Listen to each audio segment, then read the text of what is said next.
ബീഹാറിൽ ഇന്ത്യ മുന്നണിയിൽ ഭിന്നത. കോൺഗ്രസിന് കൂടുതൽ സീറ്റുകൾ നൽകാനാവില്ലെന്ന് RJD. പപ്പു യാദവിനെ കൂടെ കൂട്ടിയതിലും RJDക്ക് അസംതൃപ്തിയുണ്ട്. അതേസമയം BJP കേന്ദ്ര തെരഞ്ഞെടുപ്പ് സമിതി യോഗം ഇന്ന് ചേർന്നേക്കും. പ്രധാനമന്ത്രി നരേന്ദ്രമോദിയുടെ അധ്യക്ഷതയിലാണ് യോഗം ചേരുന്നത്. 5ാം ഘട്ട സ്ഥാനാർത്ഥി പട്ടികയ്ക്കും അന്തിമ രൂപം നൽകും. വിവരങ്ങളുമായി ഡൽഹിയിൽ നിന്ന് ഗൗതം അനന്തനാരായണൻ തുടരുന്നുണ്ട്. ഗൗതം, ഏതായാലും ഇന്ത്യ മുന്നണിയിൽ ഭിന്നത തുടരുകയാണ്. തുടക്കം മുതൽ തന്നെ ഇന്ത്യ മുന്നണി ആരൊക്കെയാണോ രൂപീകരിച്ചത് അവരൊന്നും ഇന്ന് ഇന്ത്യ മുന്നണിയുടെ ഭാഗമായി ഇല്ല എന്ന വസ്തുത നിലനിൽക്കുന്നുണ്ട്. തുടക്കം മുതൽ തന്നെ വലിയ രീതിയിലുള്ള ഭിന്നതയും പ്രതിസന്ധിയുമാണ് ഇന്ത്യ മുന്നണിയിൽ നിലനിൽക്കുന്നത്. ഏതായാലും ഇപ്പോൾ ബീഹാറിൽ അത് കൂടുതൽ രൂക്ഷമാവുകയാണ്, അല്ലേ?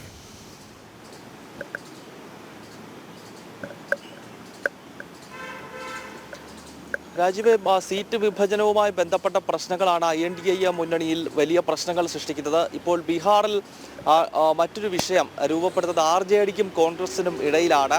ബീഹാറിൽ 40 ലോക്സഭാ സീറ്റുകളാണ് ഉള്ളത്. ഈ 40-ൽ ഏറ്റവും പ്രധാനപ്പെട്ട കക്ഷി ഇന്ത്യ മുന്നണിയിൽ ബീഹാറിൽ RJD ആണ്. നമുക്കറിയാം, ലാലു പ്രസാദ് യാദവും മകൻ തേജസ്വി യാദവുമാണ് ഇപ്പോൾ നേതൃത്വം നൽകുന്നത്. RJD കൂടുതൽ സീറ്റുകളിൽ മത്സരിക്കുന്നു. കോൺഗ്രസ് 10 സീറ്റുകളാണ് ആവശ്യപ്പെടുന്നത്. പക്ഷേ 10 സീറ്റ് കോൺഗ്രസിന് നൽകാനാവില്ല എന്ന നിലപാടിലാണ് രാഷ്ട്രീയ ജനതാദൾ ഉള്ളത്. കേവലം 5 അതല്ലെങ്കിൽ 6 സീറ്റ് നൽകാം എന്ന നിലപാടാണ് RJD മുന്നോട്ട് വയ്ക്കുന്നത്. പക്ഷേ കോൺഗ്രസ് നേതൃത്വത്തിന് ഇതിൽ കടുത്ത അതൃപ്തിയുണ്ട്. കഴിഞ്ഞ ലോക്സഭാ തെരഞ്ഞെടുപ്പിൽ 2019-ൽ ബീഹാറിലെ 40-ൽ 19 സീറ്റുകളിലാണ് RJD മത്സരിച്ചത്. കോൺഗ്രസിന് 9 സീറ്റുകൾ വിട്ടു നൽകി.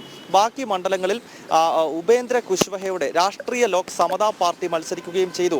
എന്നാൽ അതിദയനീയമായ പരാജയമാണ് മഹാഗഠബന്ധന് കഴിഞ്ഞ ലോക്സഭാ തെരഞ്ഞെടുപ്പിൽ ബീഹാറിൽ ഏറ്റത്. ആകെ ഒരു സീറ്റിൽ മാത്രമേ വിജയിച്ചുള്ളൂ. അത് കോൺഗ്രസിനാണ് ഒരു സീറ്റ് കിട്ടിയത്. ബാക്കി 17 സീറ്റ് BJPയും 16 സീറ്റ് ജനതാദൾ യുണൈറ്റഡും ഒപ്പം NDAയുടെ ഭാഗമായി നിൽക്കുന്ന രാഷ്ട്രീയ ലോക് ജനശക്തി പാർട്ടി, അതായത് രാംവിലാസ് പാസ്വാൻ അന്ന് ജീവിച്ചിരിക്കുന്ന കാലത്ത് രാംവിലാസ് പാസ്വാന്റെ പാർട്ടിയായിട്ടുള്ള LJPക്ക് 6 സീറ്റ് കിട്ടി. കോൺഗ്രസും RJDയും അടങ്ങുന്ന സഖ്യം കേവലം ഒരു സീറ്റിൽ മാത്രം ഒതുങ്ങിപ്പോകുന്ന സാഹചര്യം 2019-ലുണ്ടായി.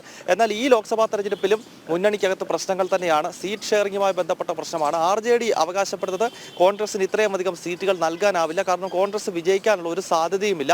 അതിനാൽ 5 or 6 സീറ്റ്, ഏറ്റവും കൂടിയ സീറ്റ് 5 or 6 തരാം. അതിലുപരി കോൺഗ്രസ് ആവശ്യപ്പെടുന്നത് പോലെ 10 സീറ്റ് നൽകാനാവില്ല എന്നാണ് RJD വ്യക്തമാക്കുന്നത്. മാത്രമല്ല, കഴിഞ്ഞ ദിവസമാണ് പപ്പു യാദവിൻ്റെ പാർട്ടി കോൺഗ്രസിൽ ലയിക്കുന്ന ഒരു സാഹചര്യം ഉണ്ടായിരുന്നു.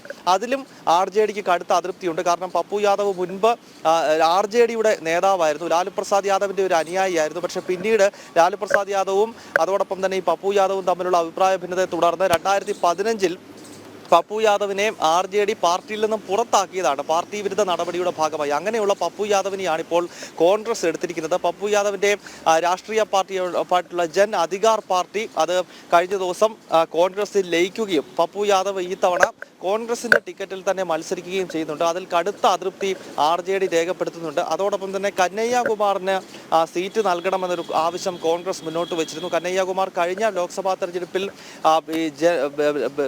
ബഹുസറായി മണ്ഡലത്തിൽ, ഇദ്ദേഹത്തിൻ്റെ ജന്മനാടായിട്ടുള്ള ബഹുസറായിൽ നിന്ന് 4 ലക്ഷം വോട്ടിനോ മറ്റോ പരാജയപ്പെട്ട ഒരു വ്യക്തിയാണ് കനയ്യകുമാർ. മാത്രമല്ല, JNUവിൽ രാജ്യവിരുദ്ധ മുദ്രാവാക്യം ഉൾപ്പെടെ മുഴക്കിയ ഒരു കുപ്രസിദ്ധനായ നേതാവാണ്. ഇദ്ദേഹം ആദ്യം CPIയിലായിരുന്നുവെങ്കിലും പിന്നീട് കോൺഗ്രസിൽ ചേർന്നിരുന്നു. അങ്ങനെയുള്ള കനയ്യകുമാറിന് ബഹുസറായി സീറ്റ് നൽകാത്തതിൽ കോൺഗ്രസിന് അതൃപ്തിയുണ്ട്. ആ സീറ്റ് നിലവിൽ CPIക്ക് തന്നെയാണ് RJD നൽകിയിരിക്കുന്നത്. അങ്ങനെ വലിയ അതൃപ്തി ഈ RJDക്കും കോൺഗ്രസിനും ഇടയിൽ ഇപ്പോൾ ബീഹാറിലെ സീറ്റ് വിഭജനവുമായി ബന്ധപ്പെട്ട് രൂപപ്പെട്ടിരിക്കുകയാണ്. രാജ്യം ഗൗതം, ഏതായാലും ഇന്ത്യ മുന്നണിയിൽ പ്രതിസന്ധി തുടരുമ്പോഴും NDA ക്യാമ്പുകൾ വളരെ ആത്മവിശ്വാസത്തോടെ മുന്നോട്ട് പോവുകയാണ്.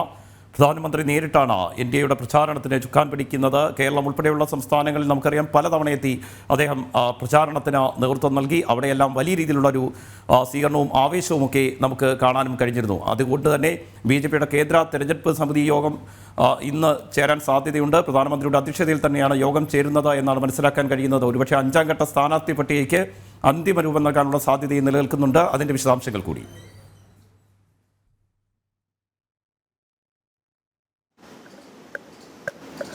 രാജീവ്, ബി.ജെ.പിയുടെ കേന്ദ്ര തെരഞ്ഞെടുപ്പ് സമിതി ഇന്ന് വൈകുന്നേരം ചേരും എന്നാണ് മനസ്സിലാക്കാൻ കഴിയുന്നത്. പ്രധാനമന്ത്രിയുടെ അധ്യക്ഷതയിലാകും 15-അംഗ കേന്ദ്ര തെരഞ്ഞെടുപ്പ് സമിതി യോഗം ചേരുക.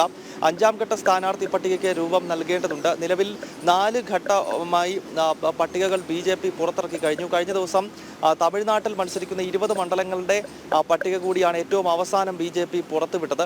അതിനാൽ ഇനിയും 5-ാം ഘട്ട സ്ഥാനാർത്ഥി പട്ടിക തയ്യാറാക്കുന്നതിൻ്റെ ഭാഗമായാകും ഒരുപക്ഷെ ഇന്ന് വൈകുന്നേരം ബി.ജെ.പിയുടെ നിർണായകമായ കേന്ദ്ര തെരഞ്ഞെടുപ്പ് സമിതി യോഗം ചേരുന്നത്. ഒരുപക്ഷെ ഇന്ന് കേരളത്തിലെ 4 മണ്ഡലങ്ങൾ, ഇനിയും ബി.ജെ.പി മത്സരിക്കുന്ന 4 മണ്ഡലങ്ങളുടെ സ്ഥാനാർത്ഥികളെ കൂടി പ്രഖ്യാപിക്കേണ്ടതുണ്ട്. അതൊരുപക്ഷെ ഇന്ന് പകലോ വൈകുന്നേരമോ ഉണ്ടാകും എന്നാണ് സൂചന. കൊല്ലം, അതോടൊപ്പം തന്നെ എറണാകുളം, ആലത്തൂര്, വയനാട് 4 ലോക്സഭാ മണ്ഡലങ്ങളിലാണ് ഇനിയും ബി.ജെ.പി കേരളത്തിലെ സ്ഥാനാർത്ഥികളെ പ്രഖ്യാപിക്കേണ്ടത്. ആദ്യഘട്ട പട്ടികയിൽ തന്നെ കേരളത്തിലെ 12 മണ്ഡലങ്ങളിൽ, പ്രത്യേകിച്ച് ബി.ജെ.പി ഏറ്റവും പ്രതീക്ഷ വെച്ച് പുലർത്തുന്ന തിരുവനന്തപുരം, അതോടൊപ്പം തന്നെ ആറ്റിങ്ങൽ, പത്തനംതിട്ട, തൃശ്ശൂർ, പാലക്കാട്, ആലപ്പുഴ തുടങ്ങിയ മണ്ഡലങ്ങളെ ഉൾപ്പെടുത്തിക്കൊണ്ടാണ് ആദ്യഘട്ടത്തിൽ 12 അംഗ സ്ഥാനാർത്ഥികളെ 1-ാം ഘട്ടത്തിൽ തന്നെ ബി.ജെ.പി കേരളത്തിലെയും പ്രഖ്യാപിച്ചിരുന്നു. അതിനുശേഷം പിന്നീട് ബി.ഡി.ജെ.എസ് മത്സരിക്കുന്ന 4 മണ്ഡലങ്ങൾ, ഇടുക്കി, അതോടൊപ്പം തന്നെ കോട്ടയം, മാവേലിക്കര, അതോടൊപ്പം തന്നെ ആ 4 മണ്ഡലങ്ങൾ അത് ബി.ഡി.ജെ.എസും പ്രഖ്യാപിച്ചതാണ്. അതിനുശേഷം ഇനിയും ശേഷിക്കുന്ന 4 മണ്ഡലങ്ങളാണ് ഇനിയും ബി.ജെ.പി പ്രഖ്യാപിക്കേണ്ടത്. അതൊരു പക്ഷേ ഇന്നോ നാളെയോ ആയി പ്രഖ്യാപിക്കും. അതിനൊപ്പമാണ് ബി.ജെ.പിയുടെ കേന്ദ്ര തെരഞ്ഞെടുപ്പ് സമിതി യോഗം ഇന്നിപ്പോൾ വൈകുന്നേരം ചേരാൻ പോകുന്നത്.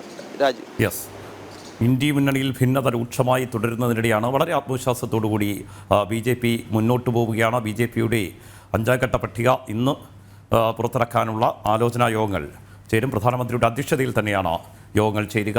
ഗൗതമാണ് വിശദാംശങ്ങൾ നൽകിയത്.